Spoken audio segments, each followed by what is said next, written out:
தேவனுக்கும் இஸ்ரவேலர்களை ஆசீர்வதிக்கிறது பிரியம், நமக்கும் ஆசீர்வாதத்தை பெற்றுக்கொள்றதுல ஒரு பிரியம் இருக்கா இல்லையா? இருக்குங்களா இல்லைங்களா?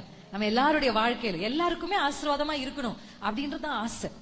நம்ம கேட்டாலும் சரி, வெளியில் இருக்கிறவர்களை கேட்டாலும் சரி, உலகத்தார கேட்டாலும் சரி, everyone want a blessed life. ஆசீர்வாதமான வாழ்க்கையின் மேல் எல்லாருக்கும் ஆசை உண்டு.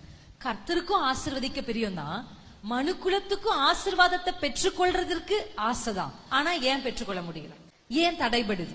என் வாழ்க்கையில குறைவுகள் இருக்கு, என் வாழ்க்கையில வியாதிகள் இருக்கு, என் வாழ்க்கையில வறுமைகள் இருக்கு, என் வாழ்க்கையில தோல்விகள் இருக்கு. அவருக்கும் பிரியம், எனக்கும் பிரியம். ஆனா நடுவுல என்ன சிஸ்டர் டிஸ்டர்பன்ஸ் அப்படின்னு நீங்க கேட்டீங்கன்னா, அதை கர்த்தர் இன்றைக்கு நமக்கு கற்றுக் கொடுத்து அந்த எல்லா டிஸ்டர்பன்ஸையும் அகற்றி கர்த்தருடைய ஆசீர்வாதத்தை நம் உச்சந்தலையின் மேல் இந்த ராத்திரி கர்த்தர் இறங்க பண்ண போகிறார். இங்கு வந்த யாருமே வெறுமையா திரும்பி போகிறது இல்ல. கர்த்தர் உங்கள் உச்சந்தலையின் மேலே அந்த ஆசீர்வாதங்களை இறங்க பண்ணி, ஆமென், கர்த்தர் உங்களை திருப்பி அனுப்ப போகிறார்.